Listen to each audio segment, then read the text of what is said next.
Happy New Year, everybody, and welcome back to another episode of the PolicyViz Podcast. I'm your host, John Schwabish. I hope you had a safe, happy, and healthy holiday season and are getting ready for what promises to be a much better 2021 than we experienced in 2020. I'm excited to bring you a whole new slate of podcast episodes focusing on all the stuff that I like to talk about: data visualization, presentation skills, and data communication. And I've got a great lineup for you over the next several weeks and months, so I hope you will join me and keep tuning in every other week for the show. Of course, January brings a very exciting milestone in my life. My new book, Better Data Visualizations, is set to hit bookshelves any day now, and I hope you will check it out, grab it from your favorite bookstore, Amazon, my publisher at Columbia University, or wherever you get your books. It is a 2-year project in the making, and I'm very excited to get it out into the world to help people do a better job visualizing and communicating their data. But on to the podcast. So I've spent a bit of time in the last few episodes talking about how we could do a better job approaching racial and equity work in our data visualizations. We've talked about inequality in algorithms and in our search engines, and I hope you'll go and check out all those podcast episodes from the fall. But today we're going to turn to talking about how to effectively help people learn about data and graphics. And to help me do that, I'm very excited to have my friend Chantilly Jaggernauth on the show with me. Chantilly is a Tableau Zen Master. She is also the founder of a nonprofit group called Millennials and Data, where she helps bridge the data literacy and analytical skills gap with students and also adults by training and mentoring and preparing people to work in a data-driven environment. She's also a Tableau Zen Master, so in this episode, we talk about her background in Tableau, how she got interested in it, how she took off in her skills, and also how she started the Millennials and Data project, and also her work on the Tableau Racial Equity Task Force that has recently started up, and I'm excited to see what they come out with. So I'm not going to belabor the introduction anymore. Again, Happy New Year. I hope you're all well. So here is my interview, the first podcast of 2021. Here's my chat with Chantilly. Hi, Chantilly. How are you? Welcome to the show. Hello. Thank you so much for having me. I mean, this is a big thrill, right? Like, I get to see you like twice a year when we get together for watching you teach my Georgetown students how to actually do Tableau, as opposed to having me ruin any potential Tableau skills they could ever have. No, it's always a pleasure having those sessions, and always a pleasure speaking with you. That's great. I'm so glad we get to chat. So you've got a lot going on and some really exciting projects and endeavors. And I also want to talk about how you got into Tableau and what it's like being a Zen Master. So maybe we can start just by having you introduce yourself and talk about your background a little bit, and so people can sort of get to know you a little bit. Awesome, for sure. Well, I'm Chantilly Jaggernauth. I wear a lot of titles. So I would say my full-time title is Vice President of Data Visualization and Training at Lovelytics. Lovelytics is a Tableau partner consulting company based out of Arlington, Virginia. In addition to that, I'm also the CEO and founder of Millennials and Data, which I'll speak more about. But we are a nonprofit organization who works to bridge the data literacy gap between millennials and what they're learning in school and kind of what's taking place in the real world in terms of looking at data. And then I'm also a 2-time Tableau Zen Master.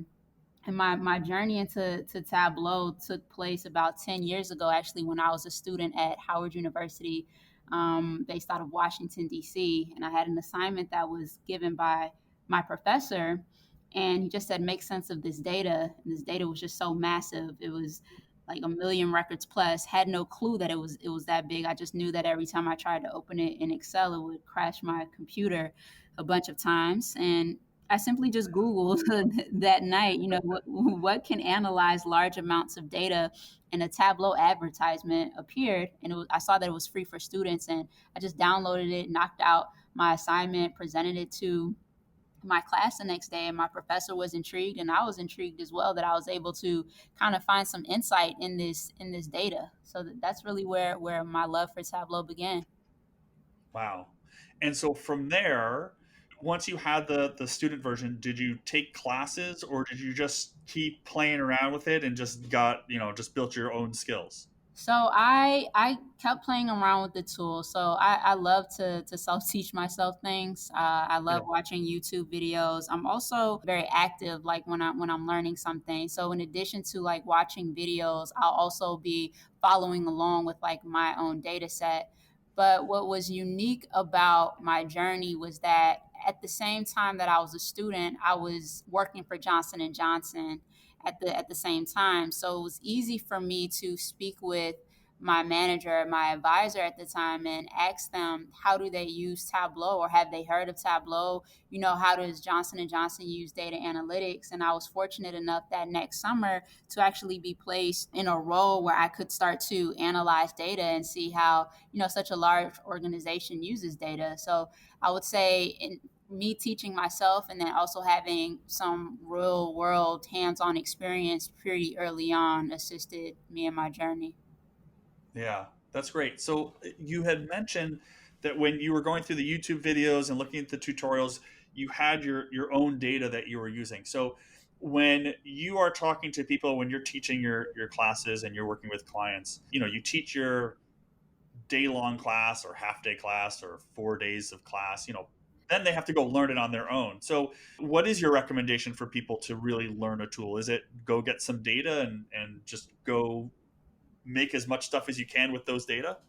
Yeah, so I think now there are so many sites that have data available, right? When I was starting out like 10 years ago, we didn't have like I think like data.gov was the main site that you Yeah. could probably get open source data from, but now there are so many websites that provide you with open source data, data.world, you have Kaggle, you still have like all of the .gov sites.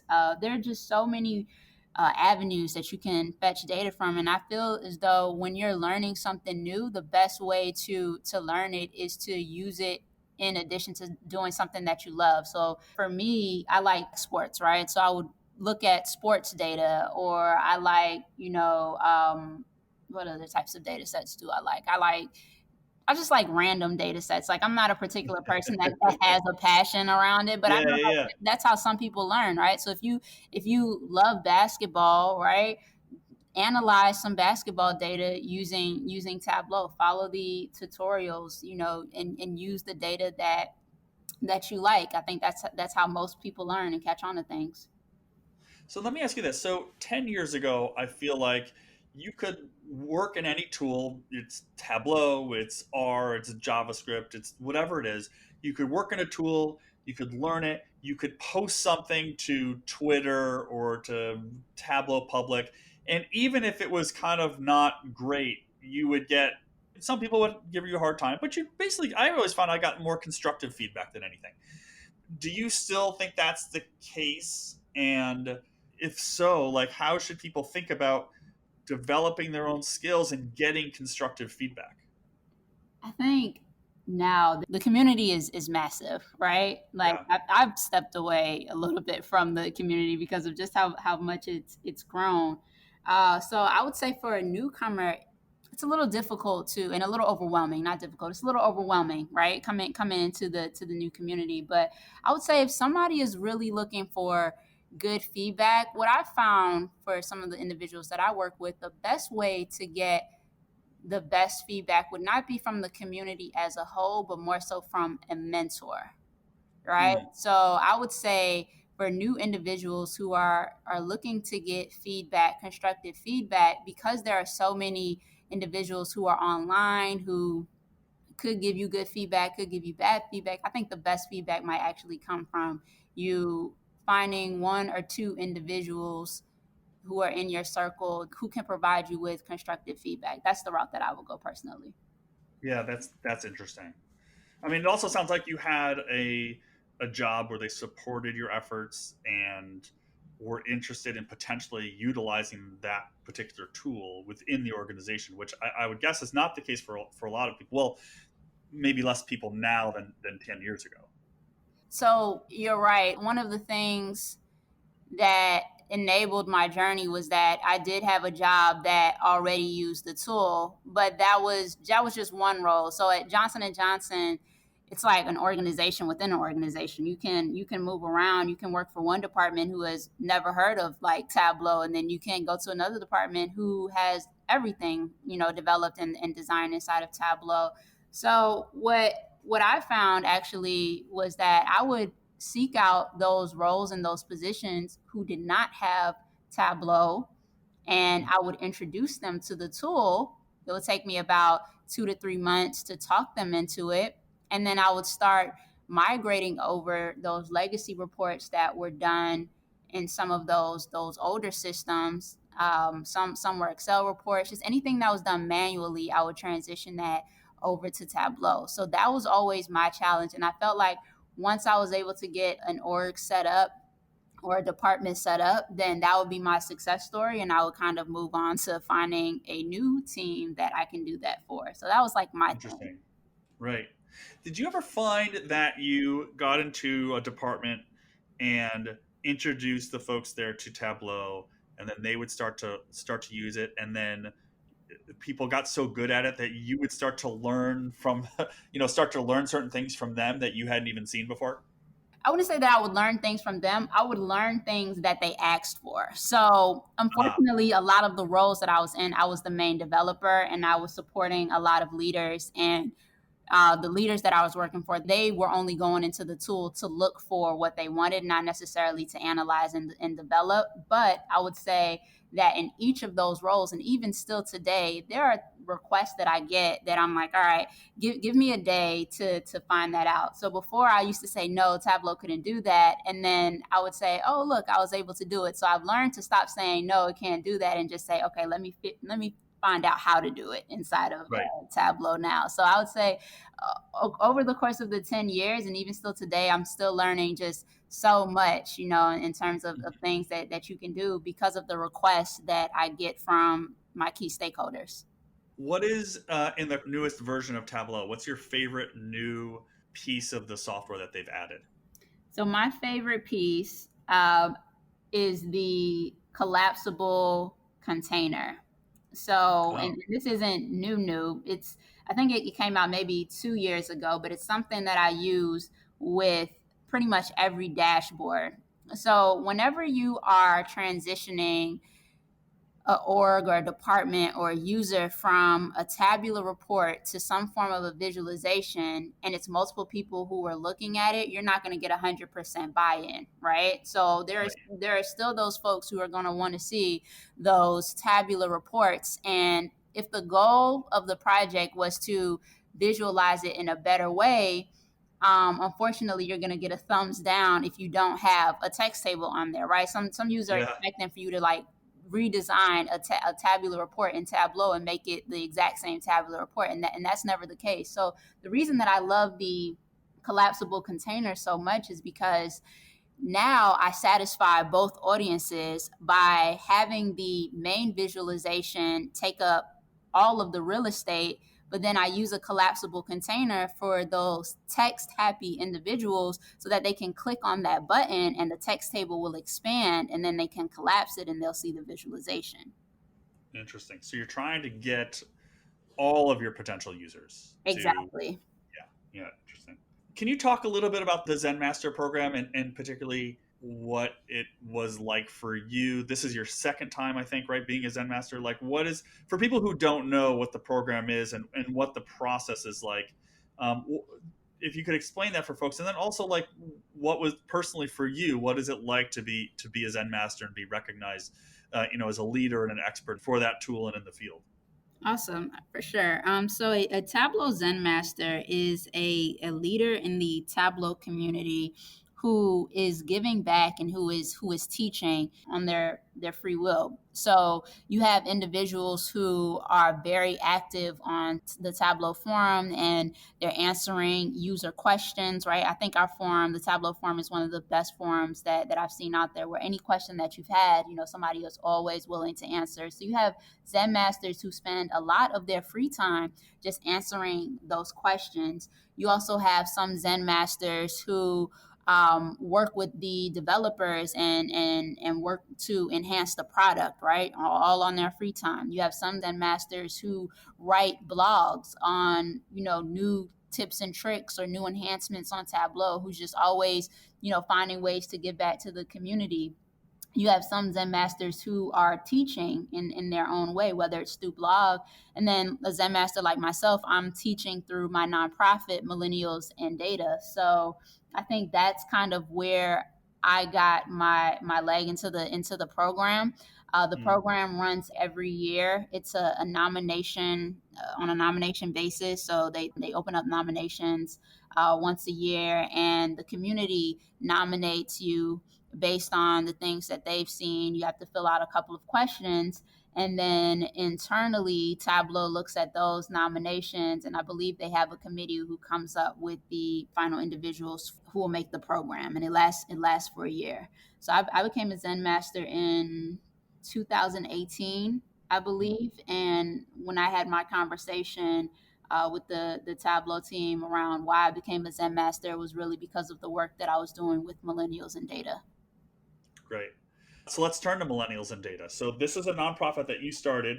Is it housed, or is its home now in DC or in Philly? So we are virtual. Virtual. Okay. So there's no home. Yeah, there's no home. The home is the love that you guys all feel for one another. We're all virtual. Yeah. So can you talk about it? What does it do, and what do you hope it can accomplish? Yeah, for sure. So I started Millennials and Data about 2 years ago. The idea came 3 years ago, but I officially launched it 2 years ago with the intent to make sure that millennials and just other individuals who were around, the college student age had an understanding of how they could use data coming out of college. So I would say that throughout my professional career, what I've learned is that when I was turning over some of these dashboards to leadership, some of the questions that I was getting asked weren't really technical questions about the tool, but more so data literacy questions. Mm-hmm. And there was this talk that started coming about of, what is data literacy and how can we close the data literacy gap within the organization? And a lot of companies were outsourcing to figure out how can they, start to train their employees internally to be more data literate. And I decided that I wanted to actually assist in this, but more so, with my own organization and going to schools and targeting university students and making sure that they had some form of a data literacy education before they graduated. So I started this program at Howard University with 10 students who did not have a technical background, meaning they were not majoring in like engineering or data analytics, things like that. These were all business students who were majoring in accounting, marketing, finance, some of those fields. And they had zero knowledge of data. They had zero knowledge of Tableau. And the goal was that within 16 weeks, I wanted to make sure that they understood exactly how they can use data within any field that they decided to go into. So I ran the program for 16 weeks. It was a success.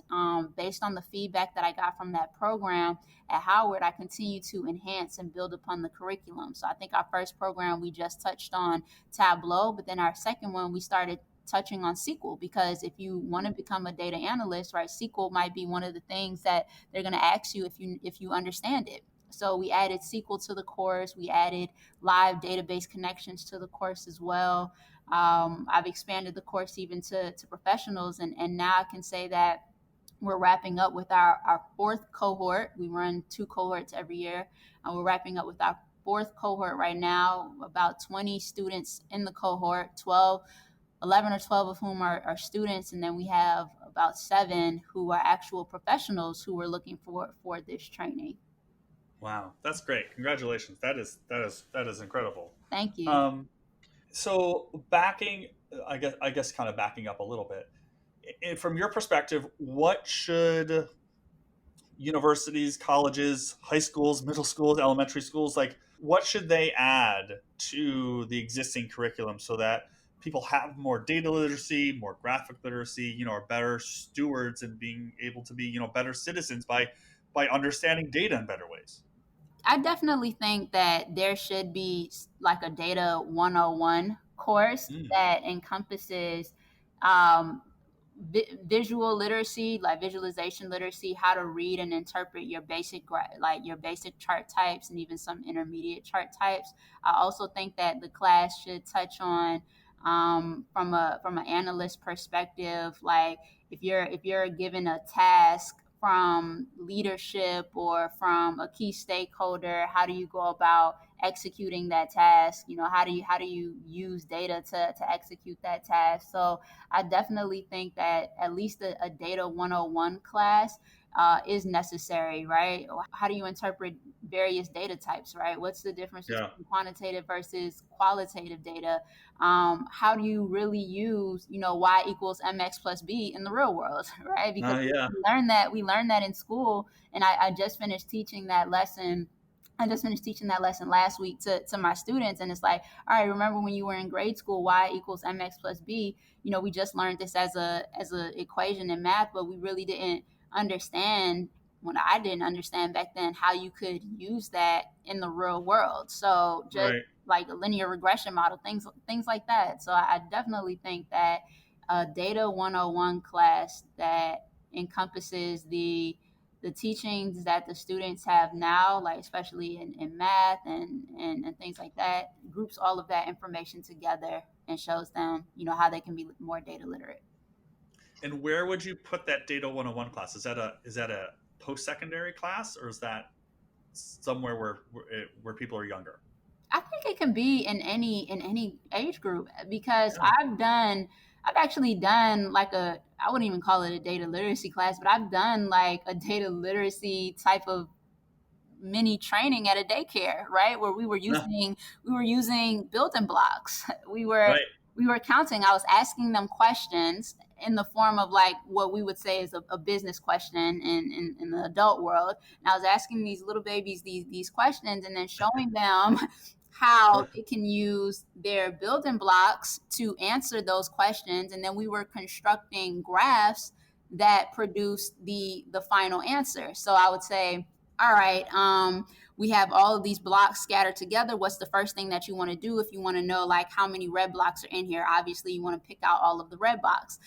Now, if you want to tell your mom when you go home, how many red blocks you had to play with versus like the green blocks or the blue blocks, and make a case for why you all need more like red blocks, you have to make a picture to show her that. So Yeah. how tall should the red bar be compared to the green bar based on the number of blocks that are available? So I think it can be in any level.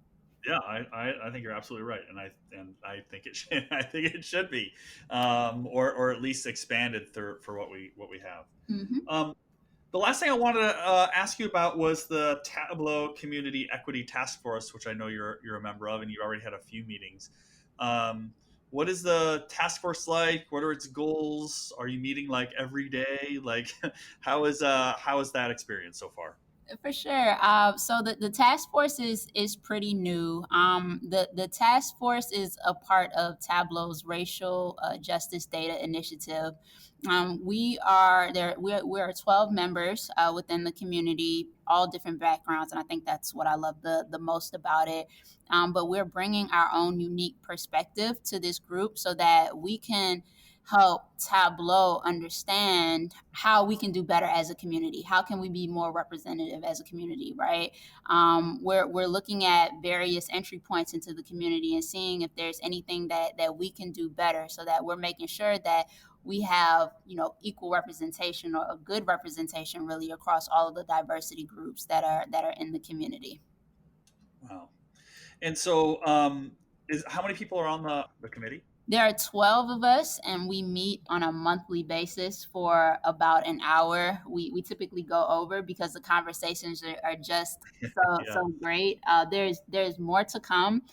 We will have some initiatives rolling out in 2021. Right now, we're in the weed of things, and trying to establish exactly like the directions and the things that we're gonna put a plan and some action behind next year, because we're just not another task force that's saying that we're going to do something, and things just never change. Because a lot of companies earlier this year, they were saying that they were going to do certain things when certain events were taking place in the United States. And what I really like is that with this particular initiative, I actually see us putting the rubber to the road and making sure that we have some milestones and some actionable items that we want to come out of it next year.